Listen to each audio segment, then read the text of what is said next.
Commissioner Myers? Here. Mayor Ross? Here. Commissioner Owen? Here. Commissioner Wastel? Here. Commissioner Cohen? Here. Commissioner Kemp? Councilmember Citro? Here. Councilmember Hurtak? Here. Councilmember Maniscalco? Mayor Kilton? Here. Board Member Vaughn? Here. Melissa- Charles Klug? Here. Gina Evans? Here. Greg Slater? Bob Frey? Angela Pay? Here. Stephen Bernstein? Here. We do have an in-person quorum. Madam Chair, would you please call for a vote of consent for remote participation? Yes, can we have a vote for consent or for remote, for members, promote for member participation, sorry. Move to approve remote participation. Second. It's been moved by Mayor Ross and second by Commissioner Cohen. Can you call the roll, please? Or you want to do a verbal vote, show of hands? We don't have to? A roll call is fine. Okay. Or, I'm sorry, show of hands is fine. Can we show our hands in favor for remote? Seeing the majority. Thank you so much. At this time, we'll go into our public comment. And the board welcomes comments from citizens about any issue or concern. Your opinion are valued in terms of providing input to the board members. However, it is requested at the same time when you address the board that comments are not directly personally against a board member or staff member, but rather directed at the issue. This provides a mutual respect between the board member and the public. The board has set aside 15 minutes, 15-minute period in this afternoon for public comments. We have 10 speakers, and with 3 minutes each, that's about 30 minutes. Would we like to keep it at 15 minutes and maybe have them to speak at 1.5 because we have to conclude our meeting by 5 p.m.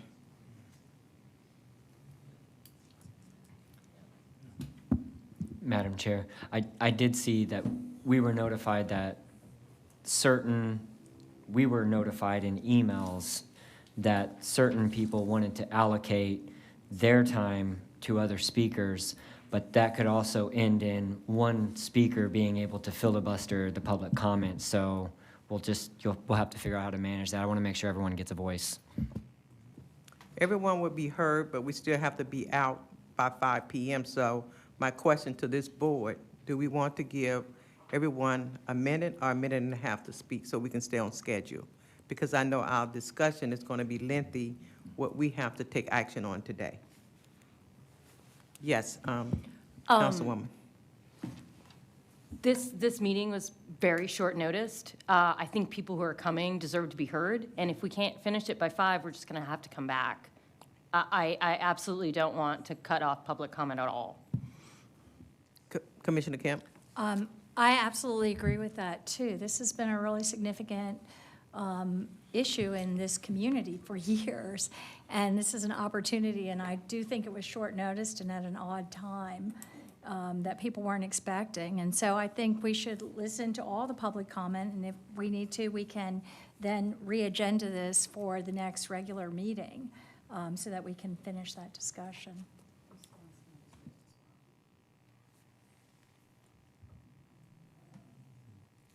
Ms. Vaughn? Thank you. I agree with with Ms. Kemp and Ms. Hurtak that we should allow the public to be heard. This has been a short meeting, and we've engaged with the public to really abide a lot of our decisions. We're a reflective board, so I agree that I would like to hear as much from the public as possible.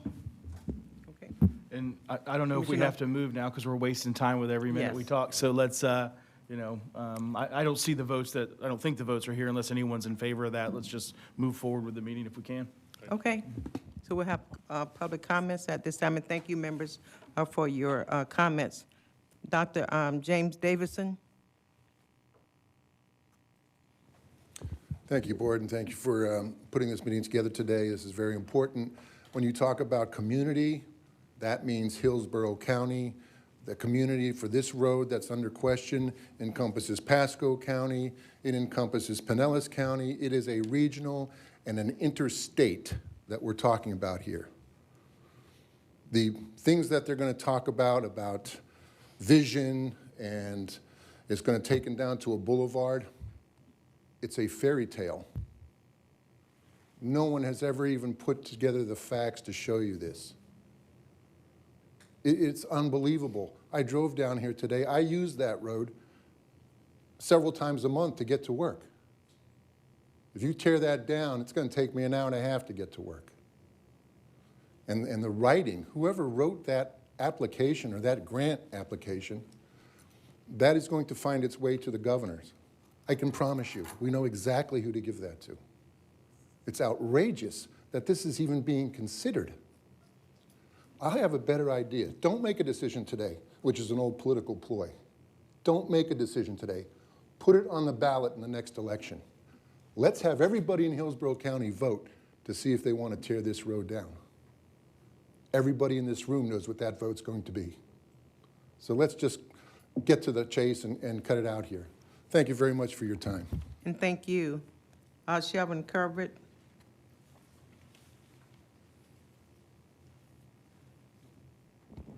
Good afternoon. I'm Sharon Calvert, president of Fix Our Roads First. I did speak about this issue on January 11th at your board meeting, so I don't think that I have to remind you of the package that I handed out and gave, and hopefully you got, each board member was able to read through the timeline and your own actions since 2017. So of course I'm here. You need to take the action today, in my opinion. You need to divest yourself of this issue at this time. Don't keep it going. Rescind the grant. This was done stealthily, under the radar. You didn't tell the other counties, the surrounding counties. You didn't tell FDOT, District 7, or Tallahassee. And again, this will definitely get to Tallahassee because I do not think that they appreciate this project, and especially how it has been handled by this board. It's such a waste. My understanding is this board is not supposed to be planning and studying things that are never going to happen. Tearing down I-275 and replacing it with a boulevard is not going to happen. And in fact, if you want to put it on the ballot along with tearing down and see what happens with that, put on the ballot about widening it. Because I will tell you, the voters will vote to widen I-275, not tear it down. So take your action today. If I recall, your agenda, the recommendation was to get rid of it.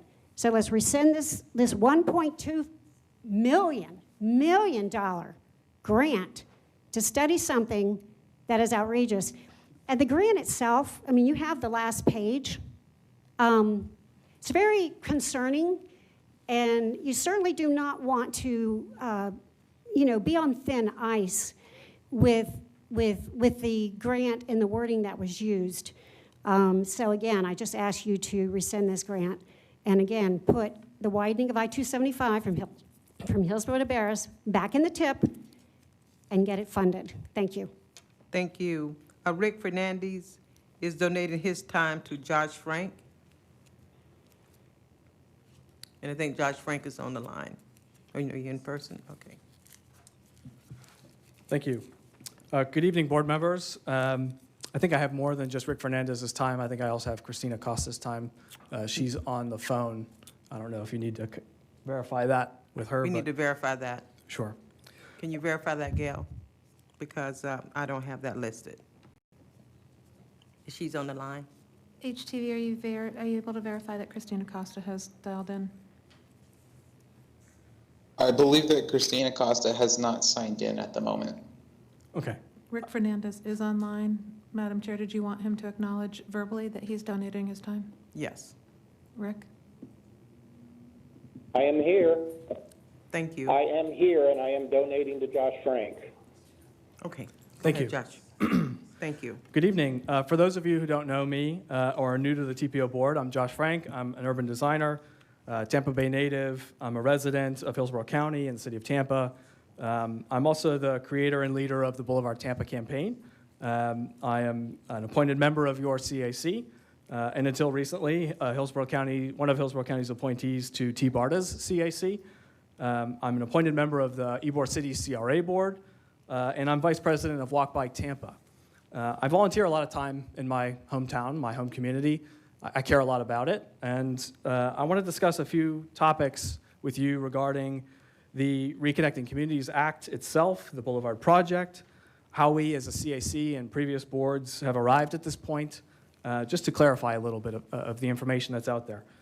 First and foremost, contrary to what you may have heard in previous speakers' comments or internet blog posts or anything like that, this is what I do for a living. I'm not a student anymore. It's been a long time since I graduated from USF.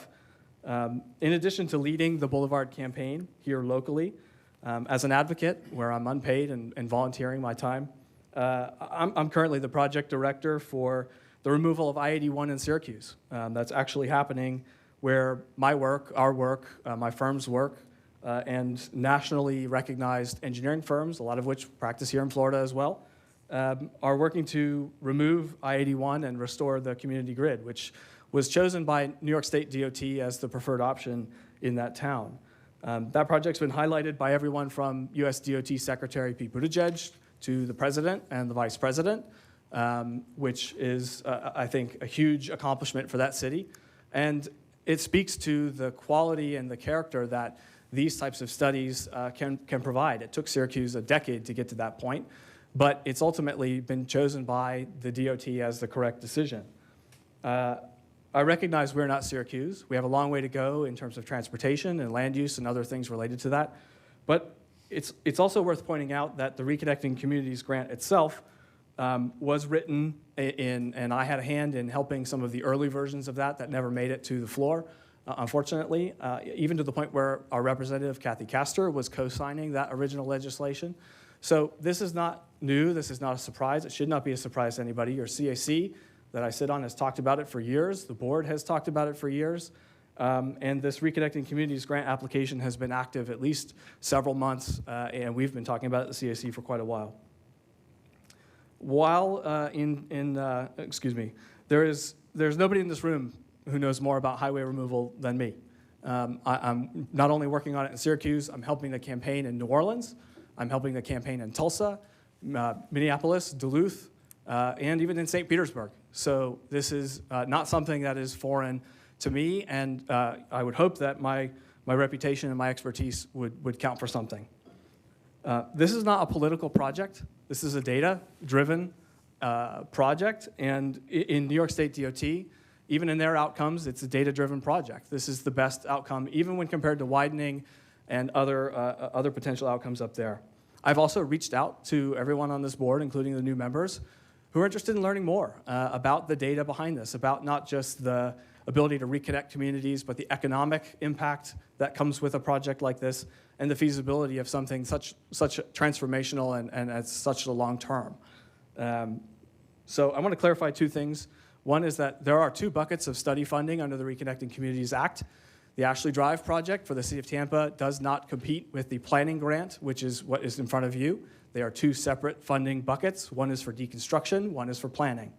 They do not compete. And in fact, the RCA was written so that communities who apply for both actually stand a better chance of winning both, because it shows a commitment to discovering what the ultimate outcome might be, or to having an open mind towards the Reconnecting Communities Act goals and objectives.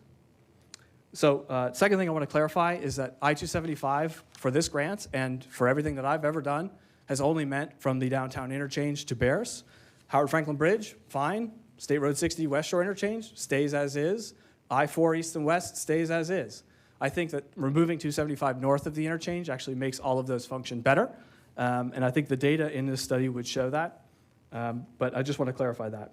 Second, this grant application is more than just the boulevard. It's a requirement that you keep this as an option for study, but to throw $950,000 of federal grant funding out the window for one stipulation, I think is misguided. There is a lot of things that can be done as a result of this grant underneath the interstate on streets like Broad and Hannah and others that go through the neighborhoods to reconnect them in a better way without necessarily tearing the interstate out. I still think that's my preferred outcome, but I'm willing to let the grant and the consultant who's ultimately selected come to a different outcome and abide by that.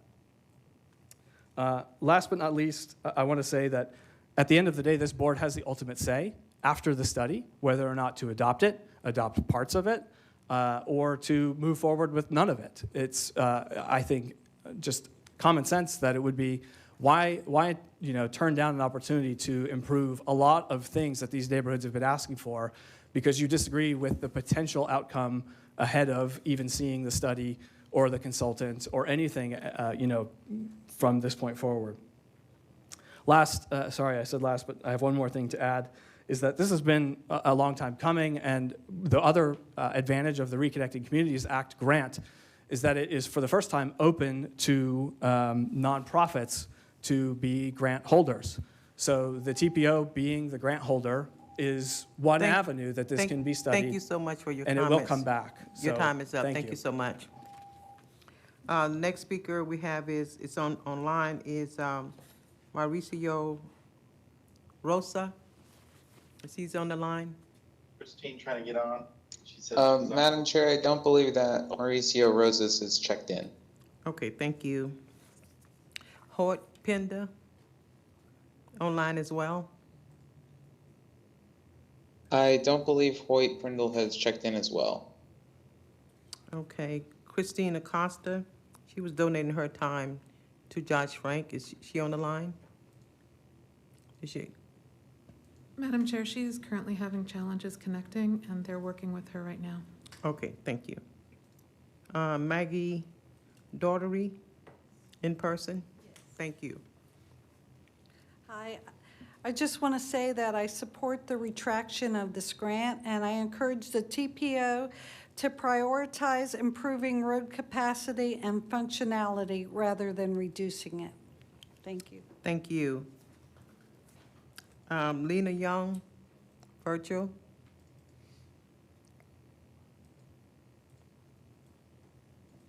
She is on the line, Ms. Young. Okay, go ahead, Lena. Good afternoon.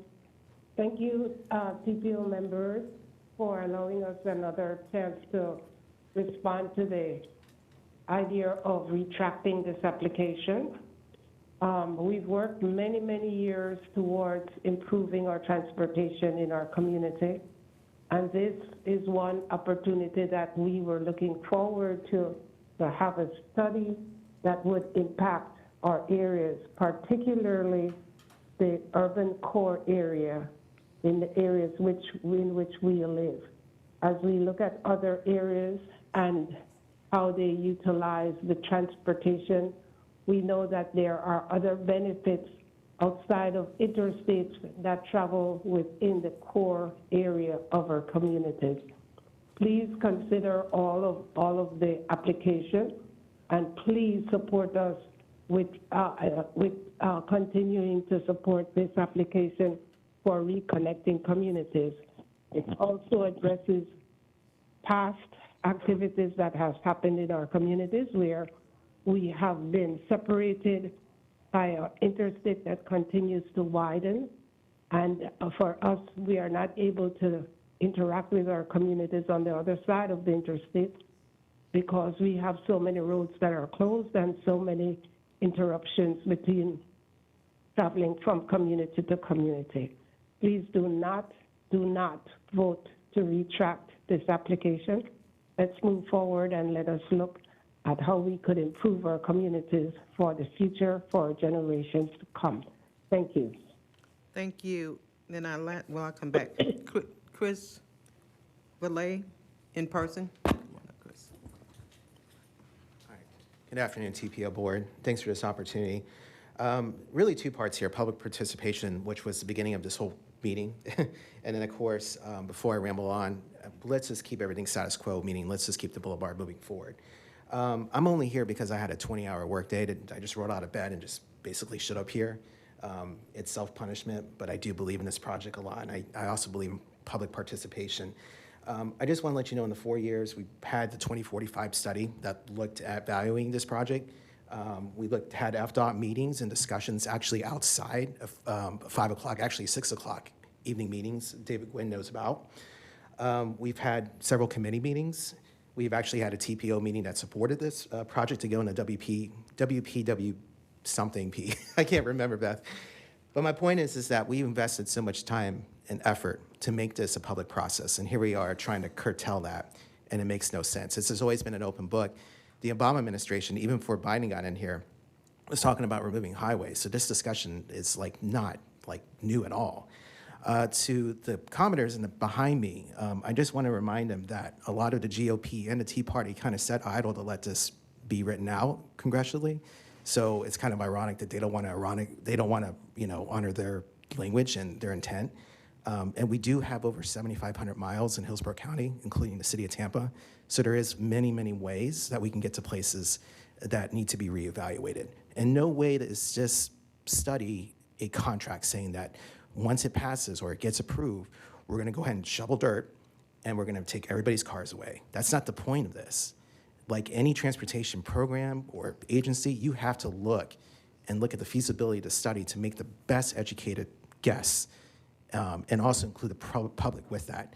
That's always been part of this process of having a discussion with the conversion project.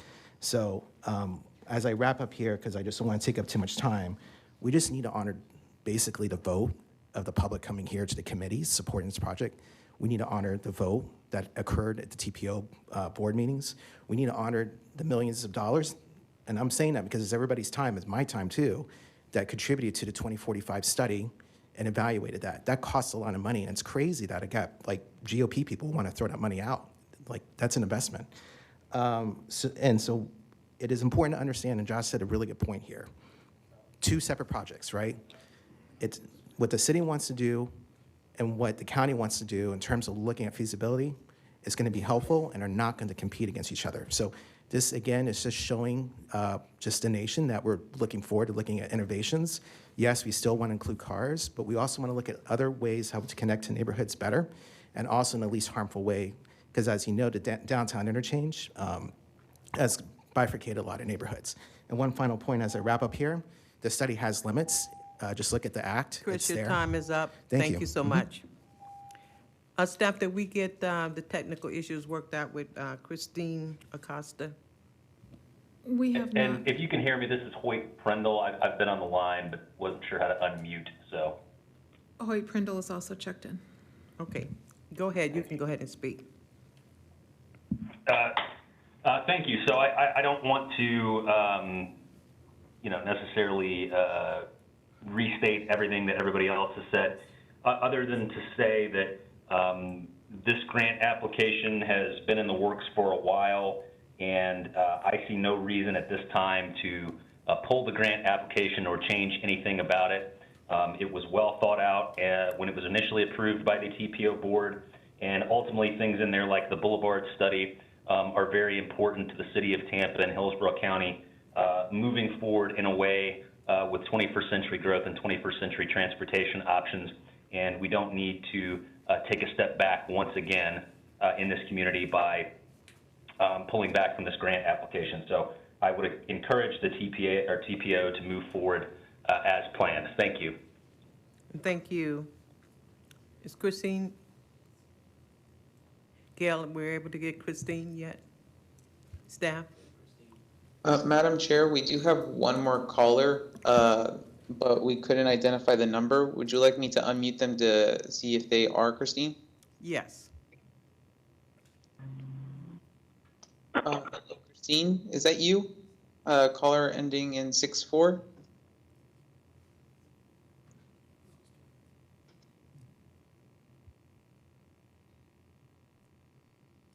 Appears they are not answering, Madam Chair. Okay, thank you. Do we include it? Point of order, I'd just like to let you know that Councilman Maniscalco cannot seem to enter the WebEx and is muted. I've got a number for him, but it wasn't that one.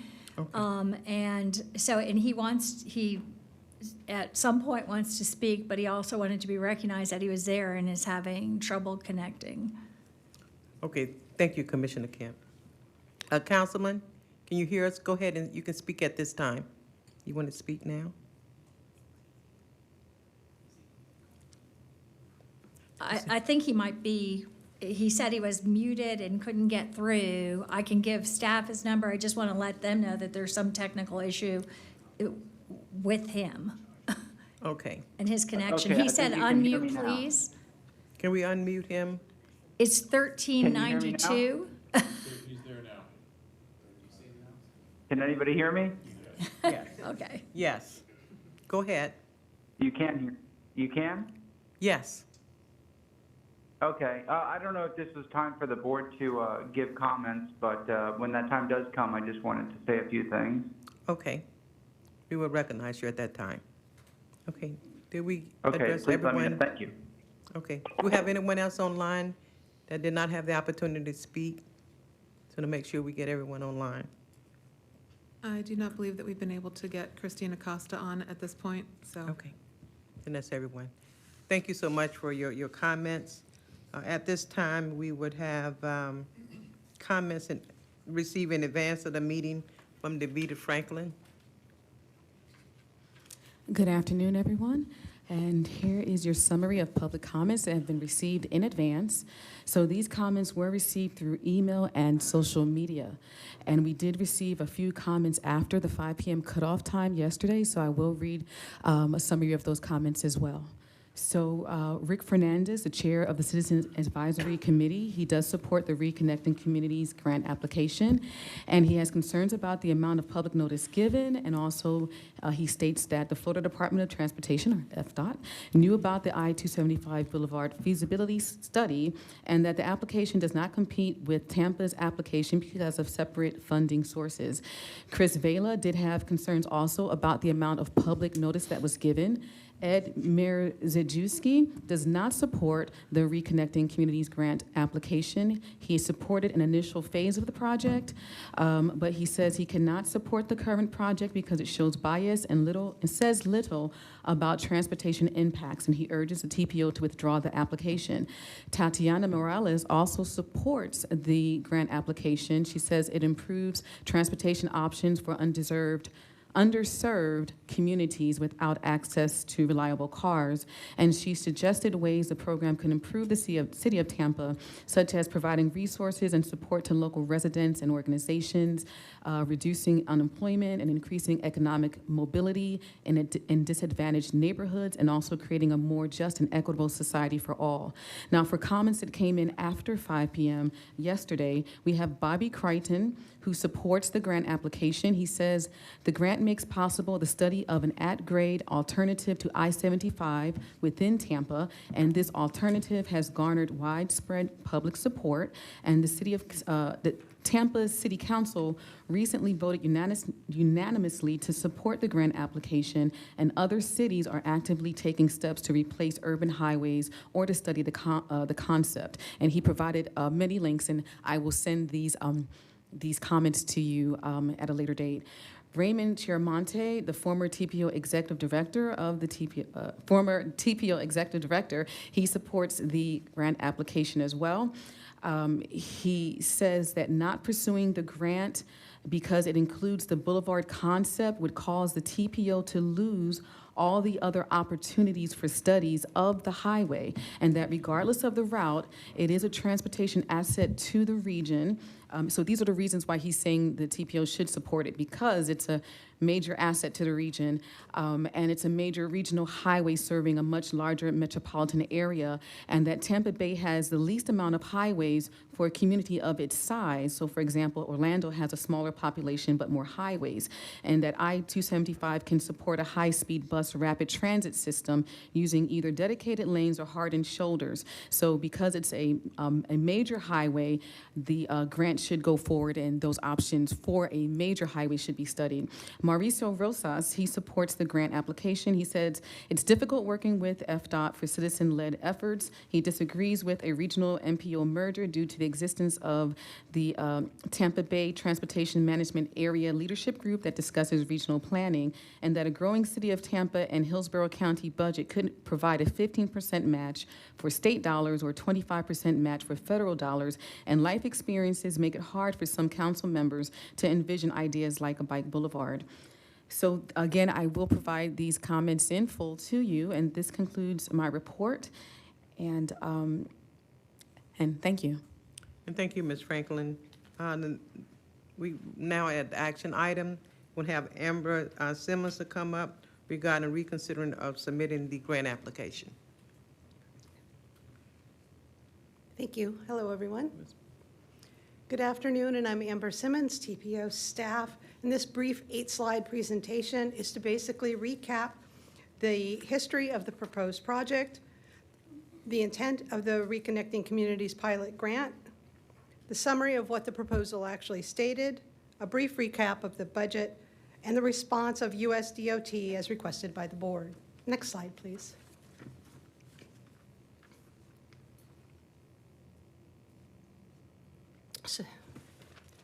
This slide gives you a brief history of the I-275 Boulevard study.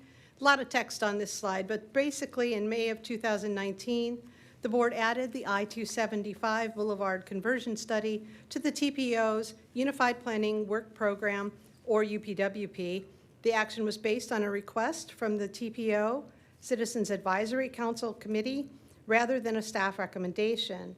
In 19 and 20, the staff coordinated with Florida DOT and a consultant who has done similar studies and ascertained that the technical analysis for such a study would cost upwards to $1 million, and the initial phase could be conducted for about $150,000. April, May of 2020, the board discussed the cost estimate and ultimately approves an update of the UPWP that no longer included any phase of I-275 Boulevard conversion study. In 2021, U.S. Congress drafted and passed the Infrastructure Investment and Jobs Act, or IIJA, with many new discretionary grant opportunities, including the Reconnecting Communities pilot. December of 2021, Beth Alden presented an overview of the IIJA to the board, noting that the Reconnecting Communities pilot grant program was a potential funding source for the I-275 Boulevard conversion study that had been removed from the UPWP the previous year after the discussion of the high cost. In May of 2022, the board approved the fiscal year 23-24 Unified Planning Work Program, which included the I-275 conversion study as one of 4 other recommended projects that were contingent on funding, with the Reconnecting Communities pilot grant program identified as the potential funding source. Next slide, please. This slide gives you a brief overview of what the Reconnecting Communities pilot program was for. The purpose of the grant was to provide funding to be able to look at the feasibility and impact on removing existing transportation facilities that create barriers to community activity. DOT, as you've heard, provides 2 separate pots of funding for this grant. Planning, which was at $50 million, and provided an 80-20 match, meaning 80% federal funding and 20% local funding. $70 million was separately set aside for capital construction, which was a 50-50 match, 50% federal funding, 50% match, local match. Therefore, separate applications and projects were allowed, with up to 3 applications per eligible applicant. So while coordination is continued, the separate pots of funding and 3 applications per eligible applicant recognized by the funders that there may be potential options within the areas that you could apply for. So there really was no competition. Next slide. This slide represents the eligible types of planning projects as listed in one of the federal highway webinars. As you can see by the slides, alternate roadway designs, visioning, retrofitting, or removing existing transportation facilities in order to reconnect communities are just some of the eligible activities. They even included some examples of projects across the country that had at their core the purpose of reconnecting communities. As you can see in one of the slides there in Birmingham, Alabama, they have an elevated expressway with treatments underneath, similar to what the Selman has. And at Cap Park in Pittsburgh, PA, what you see there is actually a sunken expressway with green space overhead. They also demonstrate the Riverfront Parkway in Tennessee, where there have been additional edge treatments along highways. Next slide, please. So what did our proposal say? This is quoted from the proposal. Is for a planning study to look at the feasibility of options to make an I-275 a better neighbor, including the possibility of re-envisioning the highway as an at-grade boulevard. It also stated in this proposal, quoted, the study will look through the lens of the community to envision a new, vibrant community which may live with the presence of a major interstate, but connects the pulse of the neighborhoods with better access to employment, healthcare, groceries, schools, places of worship, parks, and recreation. And while noise walls, additional green space, dedicated pedestrian and bike lanes, mid-block crossings, and roadway safety treatments are all possibility, our intent is to hear from the community and ask how they see I-275 disconnecting their communities and what may help them reestablish a whole community that is not bifurcated by a highway. Next slide, please. The overall proposal for this budget was roughly $1.2 million. This slide provides an overview of the proposal's budget narrative, along with some more of the narrative of what was actually stated. $1.2 million is more than visioning and pretty pictures on the wall. There was $800,000 for a consultant, and that consultant was tasked with the technical analysis of alternate design concepts, including modifying of traffic impacts, transit ridership, emissions, safety performance outcomes, walk-bike level traffic stress, and other objective considerations to be conducted by the consultant procured by the TPO for that purpose, using professionally accepted methodologies. The consultant will also be responsible for coordinating with public entities to document other potential impacts to the transportation system, such as implications for tourism, goods movement, emergency evacuation, first responders, and public health outcomes. The consultant will identify potential steps to minimize or mitigate negative impacts. Alternative design concepts will be compared with no-build future scenarios as well as existing conditions. There was an additional $60,000 for the Florida Housing Coalition. The purpose for this was to analyze displacement risk and gentrification mitigation strategies. $97,000 was for the TPO project management for materials and supplies and media also for community engagement.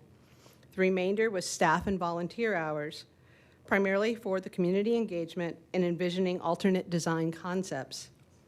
This also included the staff review of land use and equity impacts. Next slide, please. So on January 11th, the board requested additional information and feedback. We reached out to the Reconnecting Communities pilot team as requested, and on January 17th, they responded. As you see on the slide, that is their response. In the heart of their response is based on the application USDOT received. Any award would require consideration of an at-grade option among other alternatives. In order to ensure fairness, USDOT does not allow this type of substantive application change after the application deadline. Can you please confirm whether Hillsborough County Metropolitan Planning Organization would like to withdraw their fiscal 22 year application? And that concludes to our next slide. Our recommended action is to consider withdrawing the Reconnecting Communities pilot grant application. Thank you. We'll open it for discussion. Okay, and thank you, Amber. But before we go into board discussion, I'd just like to recognize from the Planning Commission, Steve Bernstein, thank you, and from Hart Representative Angela Pay. Okay. Okay, now I'm going to recognize Councilman Citro. Madam Chair, I thank you very much for the recognition, and I will keep it very brief so that other members can speak. If I may pose a question to Ms. Alden. Sure. Thank you very much, Madam Chair. Ms. Alden, this proposed grant, this proposed consideration, it's paid through grants. It will be paid through by grants. The budget that you saw on the slide a moment ago, that was specifically to be paid out of the grant, yes. Okay. And very little, if any, is paid in the majority of that grant, or the majority to that grant out of any other budget that we have? That's right. Okay. If I also may ask, the Boulevard concept is not the only project within that grant. There are other, as we had just heard. That's right. So the idea would be to do community visioning and generate several different concepts. Then the technical part of it, the $800,000 that you saw, would be to evaluate the traffic impacts of all of those different options and bring some facts into the discussion. Thank you. I just wanted to clear the air of that and kind of simple it down, especially for me. And I am all for moving forward, Madam Chair, and I would like to hear the rest of the board members, but at the end, I'm prepared to make a motion. Hold on. I'd like to hear from the other board members. Councilman Hurtak.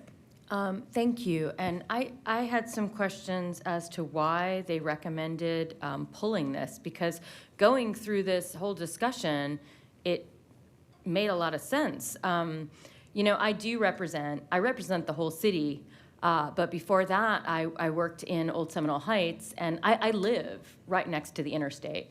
I can tell you, I walk under the interstate on a regular basis. I don't know how many of you can say you do that. It's ugly. It's concrete, it's difficult to do. So the idea of additional green space, dedicated pedestrian and bicycle lanes, mid-block crossing, and roadway safety treatments are all possibilities is a huge thing for our community. I understand that you may not live in the city of Tampa and that the county's considerations should be heard, but ultimately, this is about using a grant money to see how we can improve the walkability and bikeability for people who choose to live in the city so they don't need a car. If we're looking at the boulevard, that's part of it. For me, the most important thing is for my constituents who walk and bike and use areas around this interstate every day. Thank you. Anyone else with comments? Yes. Mayor Kendall, go ahead. Hypothetically speaking, if the grant occurred and the recommendation came back from the study that an at-grade boulevard was recommended, what approvals would be necessary from USDOT and FDOT in order for that to occur? Go ahead. Ms. Altum. So number one, a recommendation out of that study would be a recommendation from this board. There would be facts that are brought to you based on the technical analysis, and again, we'd be using professionally accepted methodologies for the technical analysis. That would all come back to this board, and so it would be this board's decision about whether to move forward with a recommendation like that. The initial discussion that we'd had with District 7 about this study is that if there were a preference to look at removal of the overpasses and make it an at-grade boulevard, the way that that's happened in other states is they've looked at the lifespan of those bridge overpasses. And at the time that those bridges need to be fully reconstructed, that would be the time to consider bringing them down to grade or not. So that could be a very long process. That could be, something that plays out over decades. In the meantime, the study would point to incremental opportunities to improve livability along the corridor, walk and bike connectivity, and that kind of thing. Certainly have concerns about the impact to the region. You know, there's so many people coming and going to Tampa as a job center, coming from East County, coming from Pasco, coming from all these other places. And, with the volume of traffic there, the people moving to this area because it's a great place to live, work, and play. You know, I really struggle with seeing that being a viable option.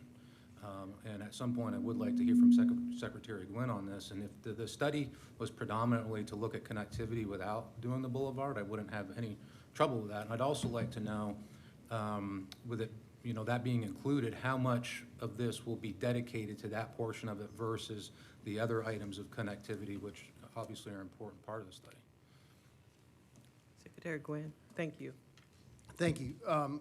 First, I guess 4 years ago, when Beth and I believe it was a consultant came in to talk to us about the potential of a boulevard study, we did say at the time, we were very clear, it's not something we support. We see I-275 as a critical regional need for many purposes, freight movement, just commuter movement, for evacuations, for other reasons.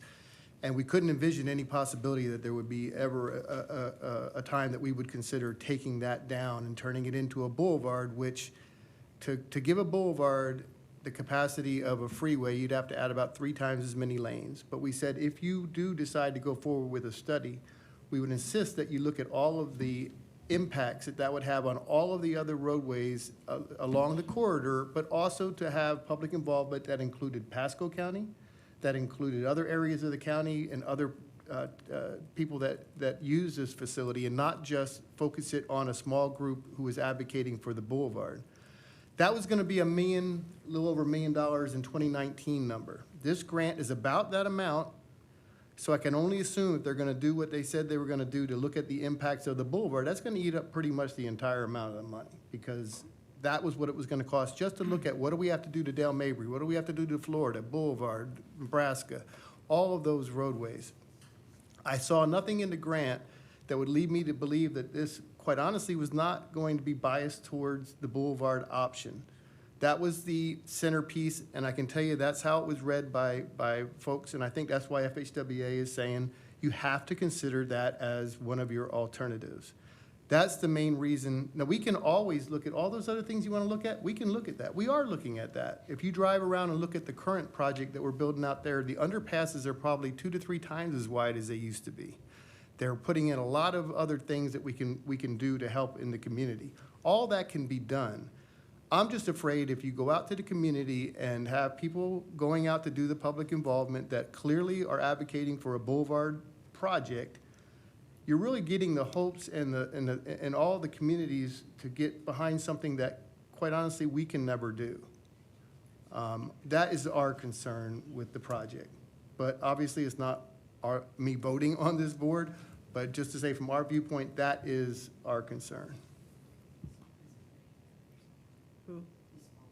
Oh, okay, because I don't see it on my screen. Okay.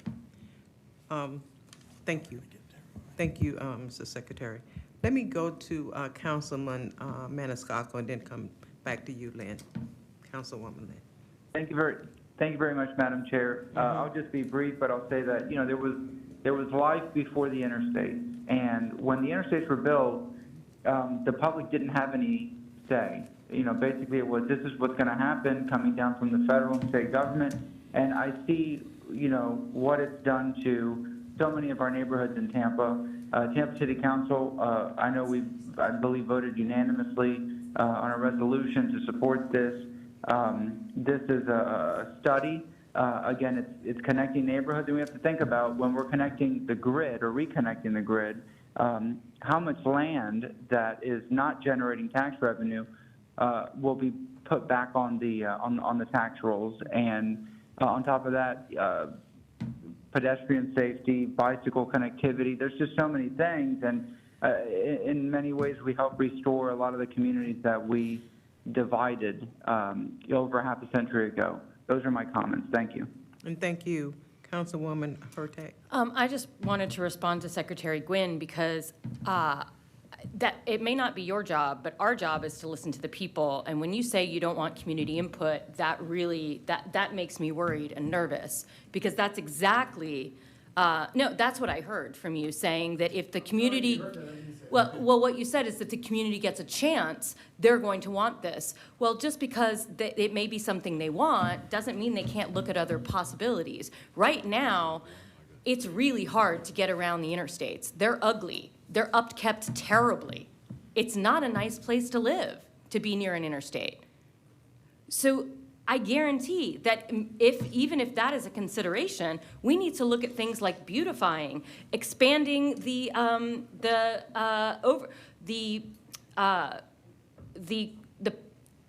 bike lanes, the crossings, all of that stuff. That's not happening right now. I see people almost being run over on a daily basis. It's not safe. So these are the types of things that the community is also looking for.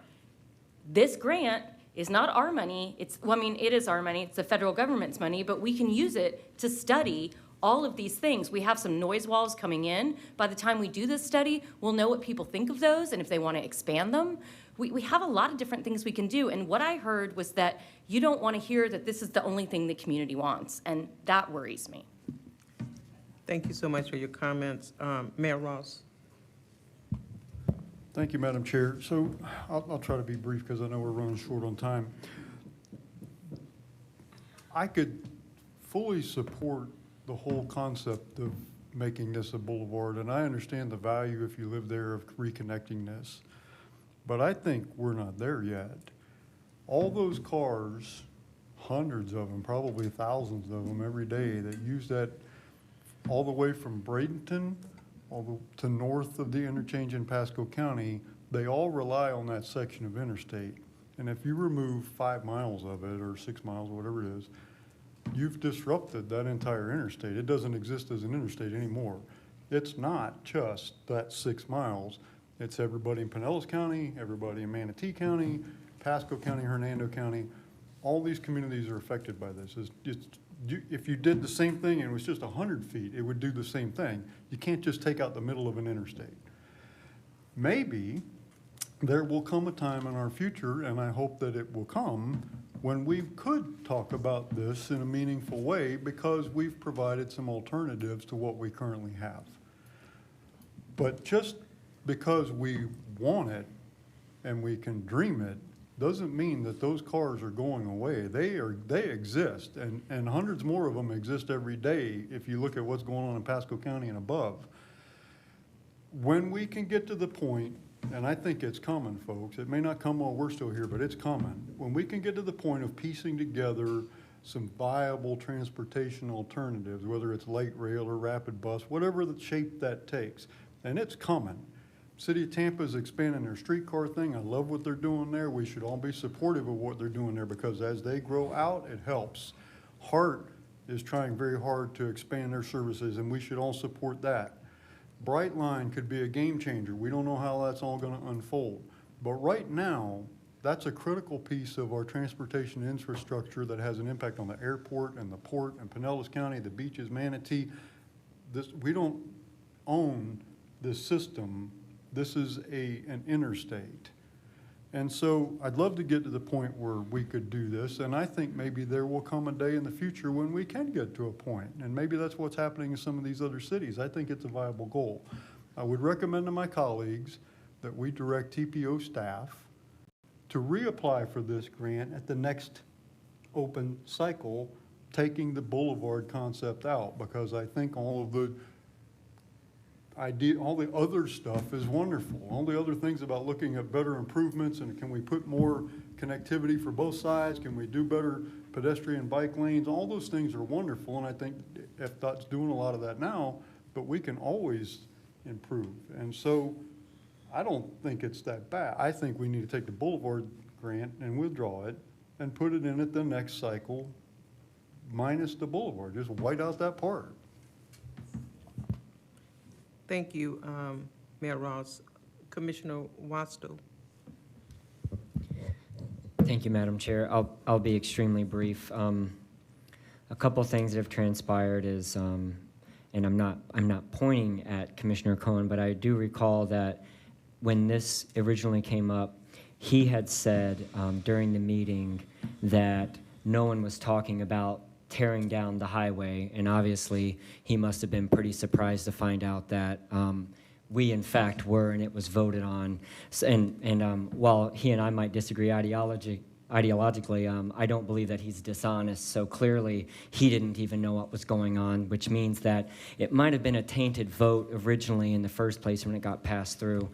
And so since the kind of energy is that we're saying out loud during official meetings, Madam Chair, that we're not talking about tearing down a study, and we're saying that honestly, that if we continue this, that it might be a yes vote, a majority yes vote might be saying to the federal government that we're willing to lie on this application because we're not willing to consider everything that we said, and that could reflect very poorly on us.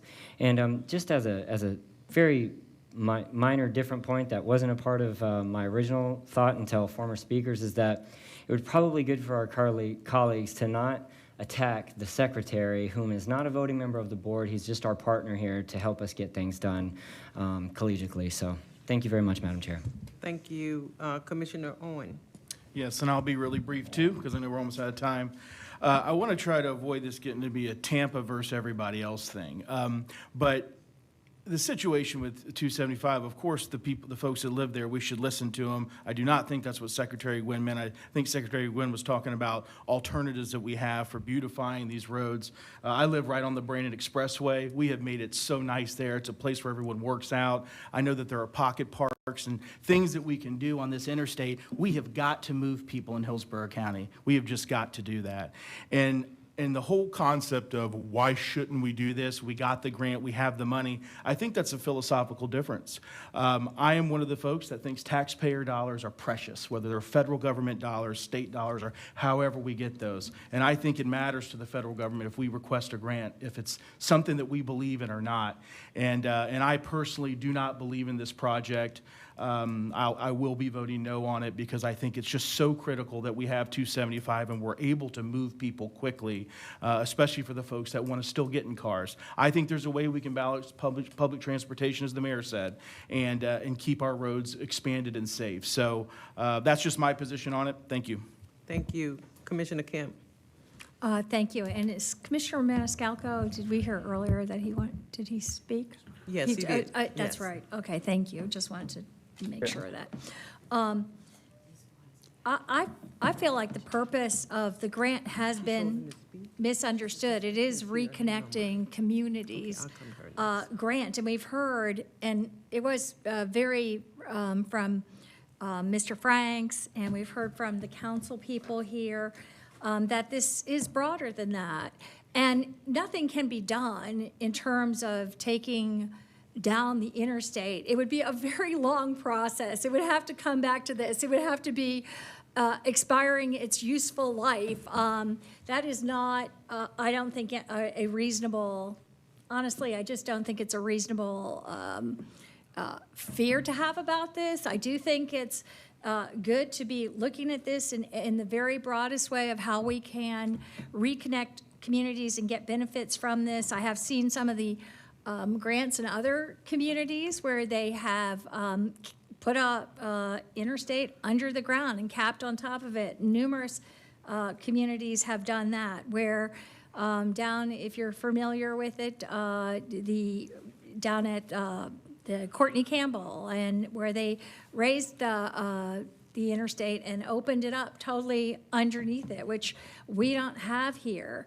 There are other possibilities too in terms of redesigning the egress and ingress, the exits that go to it, and also, I mean, one thing I would really like to identify possible places for, honestly, for more affordable housing in terms in town, and see if there's some opportunities for connecting that with transit. But this is a $1 million grant. They're not saying to us, well, in order to apply for they do say part of the grant is to consider the alternatives, all of them. They don't say you must, once you have this grant, you must knock down the interstate, because that's not going to, if that ever happened, it would be many years off on the useful life of it.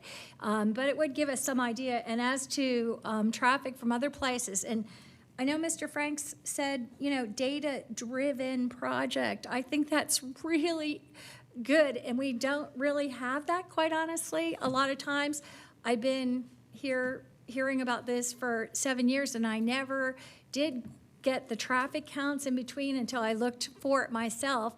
And about 60% of the traffic between Bears and downtown comes from people going between exits in this community. That's 60% of it. There might be some value in really looking about how that is for the future. And there's a big open area to the north where, there is not people coming down through there with connections to so many other routes into the area. So I think it would be a lot of value. I can't believe that we're just going to say we wouldn't even apply for this $1 million grant when, to my knowledge, interstate roadway costs like about $150 million a mile now, something like that, especially with the increases. So for us not to get our best possible data input and explore this, I think would be a loss. Thank you so much, Commissioner Kemp. Board Member Bond? Thank you. I'm a little confused. I've only sat on this board for 2 years, but I've engaged and I've watched the community outpour for years and years. There have been hours and hours of meetings from community members who have very clearly laid out that they want this, at the very least, studied to reconnect their community. And for now, there to be kind of a response that this has been done, taken by surprise or something nefarious about this. All of our meetings are public and have been public and open to the public. I don't know about, my colleagues, although I appreciate the conversation, the thoughtful conversation, but I've heard a lot of I think or in my opinion, and, I make my decisions based on data, and turning down any opportunity to get extra funding, to get as much data as we possibly can, to be thoughtful, to make decisions about our communities, to be reflective of our community, to be able to talk and have the information when we engage our community, to get their feedback from our constituency, to make decisions about the best for our entire city and our county. To say that we're just, so opposed to one idea that we're not even open to the study to learn how it could affect our community is surprising to me. I embrace as much data as I possibly can, regardless of my own opinions about what I think. And if there's a grant, I come from the school board where we accept as many grants as possible to have as much data points to look at things and have a holistic conversation and bring it back to our community. And I don't have any different expectations from this board. So while I appreciate there might be many board members who, are automatically opposed to tearing down 275, and I can understand that, to not even have the opportunity to look at and other pieces in this grant about options for our entire community to make our decisions is concerning to me. So I support accepting this grant, going forward and learning as much as I can to make these decisions and have these conversations thoughtfully. Thank you. Thank you. Commissioner Cohen? Thank you. I wanted to just quickly address Commissioner Wastel's comments. When I saw the timeline, one of the things that it revealed to me was I have been on this board off and on for the better part of a decade, but there was a period where I wasn't on the board, where I had a gap. And I believe some of what took place on that timeline occurred during the gap. So sometimes it's very possible that I remember things or don't remember things or wasn't present for things. But just a little context around the history of this. This has been discussed for many, many years. And as the composition of the board has changed in different ways, the MPO or the TPO's views on this have changed. It hasn't been that there's been a static view of the board about the merits of this idea. I have always been very, very skeptical of it. I still am. I think that it took to what Secretary Gwynn said, I really, I just don't believe this is doable given a wide range of different issues that we face as a community. And I'm not going to get into all of those doubts.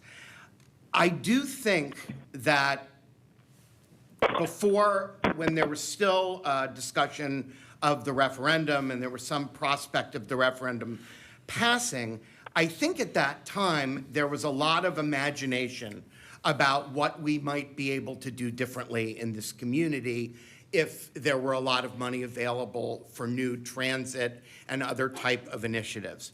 But because we don't have that, and because we have not laid out yet what the way forward is going to be for this community in terms of transportation, I'm just going to go back to what I said when this came up a few weeks ago, and that is that at this moment, I don't think it's a moment to do anything to I-275. I think that it's not the moment to make a decision about tearing it down, and I don't believe the moment to make a decision about widening it. I think that there is other work that we have to do first as this board and also the Board of County Commissioners to get us to where we can make intelligent decisions.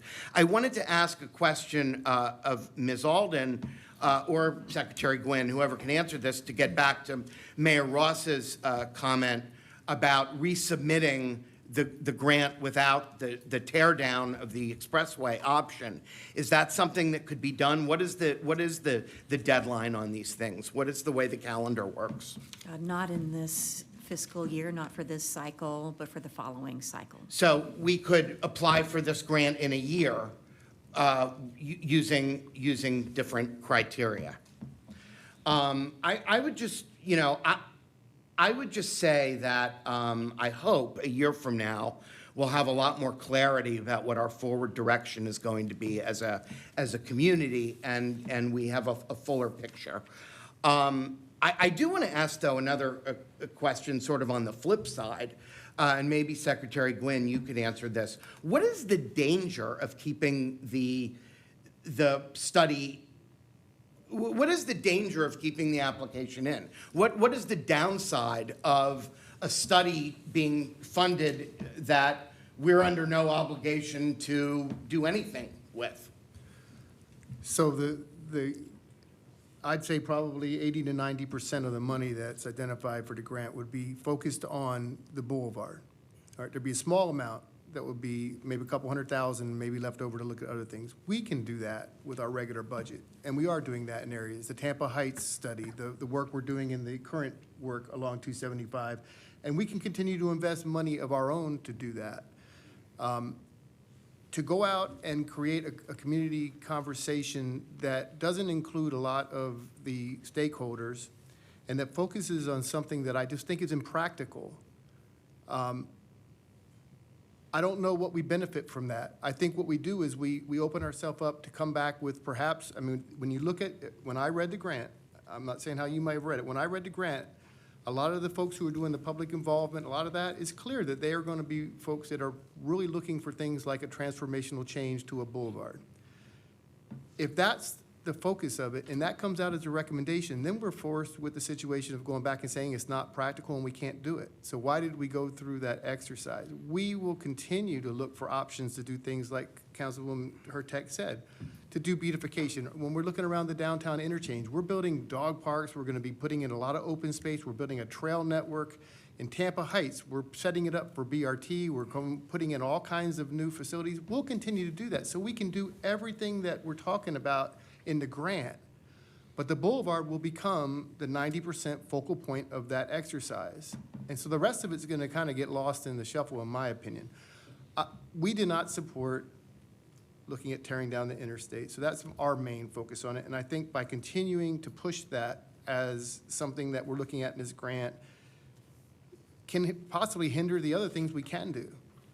We'd be all for the grant if it didn't have a boulevard concept in there, to look at reconnecting communities. If a year from now, if they wanted to put in one that said, let's look at all these other things, great.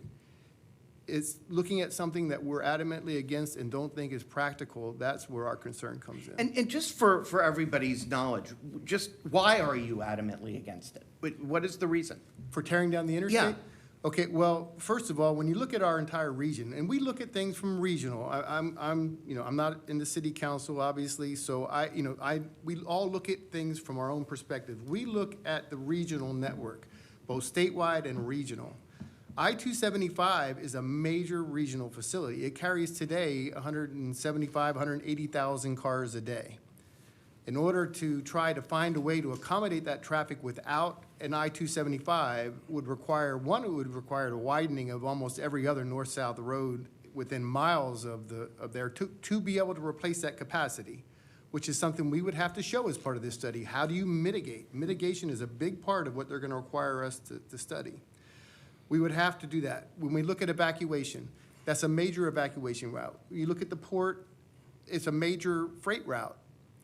There's all kinds of purposes of that road beyond what a boulevard would be able to accommodate. So for us, it takes away a major regional facility that I just don't know how we would be able to move around the region without it. And so that's why we're against it. And just, I don't want to put words in your mouth, but is your fear of this that public engagement on this topic will get hopes up for something and get a conversation going about something that just has no chance of happening? Is that essentially what you're saying? I think there's been lots of conversation about this, and we've talked about it, and it's been looked at, and we've all had lots of discussion. It's never been a lack of an ability for public conversation. But just like any other thing that might be completely impractical, I wonder why would we go out there at this point and start talking about something that's not practical? That's where I think the damage is more in the near term. Are we saying to people, we want to hear your input, but at the end, we're going to say it's impractical and we're not going to be able to do it? All the other stuff is great. We do want to work with the TPO, the local communities, and I really do believe over the last 6-7 years, I think we've done a much better job of working with communities. When you look at the massive amount of investment we've made into that corridor on the Tampa Heights study, when we look at, maybe you don't see it yet, but when you see those underpasses that we're building at Hillsborough or MLK and the other ones, they are much better. They're going to have much wider openings. They're going to provide better connectivity. We're investing in the trail and bike and pedestrian network in that area.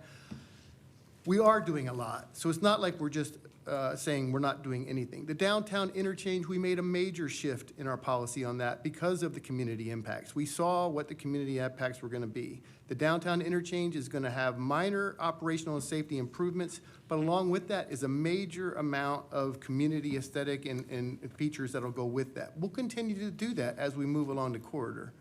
But the boulevard concept is just not something we see as being practical. Okay, thanks to both of you. At this time, I'm going to recognize Board Member Slater. Thank you, Madam Chair. I have a question for Ms. Alden. I'd like to maybe understand if the grant went through, where the dollars would be programmed. And the reason I ask that is, and let me apologize if some of these regulations have changed over the last year and a half. I don't live in the federal process much these days, but under federal regulations that I've worked with over the last couple of decades, there's a rule in there called the 10-year rule, which essentially says if you go through a federal planning process that results in a record of decision through the National Environmental Policy Act, and then you do not fund the subsequent phase of that outcome decision, then you risk having to pay back the dollars, the federal dollars that were expended in the planning process. So essentially, if the federal dollars fund your planning process, you get to a decision, but then don't move forward, the feds kind of want their money back. And so I wanted to, but that only counts for certain categories of money. So I wanted to ask where that, if we had a thought process on where those dollars would be. So that applies to studies conducted under the National Environmental Policy Act, and this would be considered a pre-NEPA study. So before you get into an environmental impact study, you would do visioning and brainstorming of what are some different options that might be studied in an environmental impact study. So that regulation that you mentioned wouldn't apply to this because it's a very preliminary visioning type study. And if I could also, the secretary might not remember that the Pinellas MPO and the Pasco MPO both committed to host stakeholder workshops for this study as well. Okay, I think we've had a wonderful time with it. You want to say something? Okay. Madam With- Chair, Yes, I apologize, I had my hand up earlier. but I had to recognize all the board members Yes, because you ma'am. were the first speaker. Yes, So I had ma'am. to- I okay. was looking for a second bite of the apple. Go ahead. Thank you very much, Madam Chair. I Thank do you. appreciate it. I can hear the tone of the room, and I see probably where things are going. At the risk of sounding redundant, the population of Tampa doubles every day from 7 a.m. to 7 p.m. with visitors, workers, people coming to our sports games, people going to our airports, people going to our port. And every day, they pass through our interstate system within the city limits of Tampa. We're talking people from Pinellas, Polk, Pasco, Manatee, Sarasota, Hernando counties, South Hillsborough, and East Hillsborough. Those people may be affected by any decision we make today. However, the people that are most affected by all these people coming into the city of Tampa to do their business, to work, to whatever, are the people that live along the interstate system. In my opinion, board members, every option needs to be explored. If we leave anything on the table, board members, we have let the citizens living alongside our interstate systems down. Thank you, Madam Chair. Thank you. Do we have any board member who would like to make a recommendation? No, I would recognize you before. Go ahead. Well, I just wanted to see if the port does have any comments on this, because I know this really does affect Port Traverse, and Sure. I'd love to have the opinion of the port, too. Absolutely. Without belaboring this, I'd like to get this over as soon as possible. But of course, we'd like to have every transportation mode possible to us. Our cargo comes in by water. Hopefully it goes out by rail, but a lot of times it goes out by roadway. And it's going to go out by interstate roadway. And this is one of the major modes of transportation for freight. And the unintended consequences doing this, like we said, if it doesn't go over this interstate system, it's going to go through the surface roads, arterial roads, et cetera. It's going to create more traffic. It's going to create more congestion. It's going to create more problems for us as far as bringing in freight in this area and distributing it. Otherwise, it could come from out of state. It's going to go the roadways as well.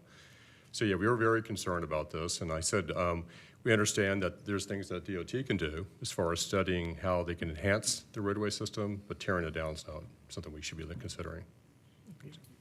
And actually, I can make a motion if no one else is, and I recommend That's all. that we accept the staff's recommendation to withdraw the application for the grant. Second. Okay, we have a motion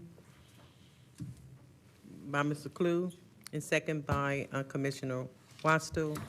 Gail, will you please record the votes? Commissioner Myers? Yes. Mayor Ross? Yes. Commissioner Owen? Yes. Commissioner Wastel? Yes. Commissioner Cohen? Yes. Commissioner Kemp? No. Councilmember Citro? No. Councilmember Hurtak? No. Councilmember Maniscalco?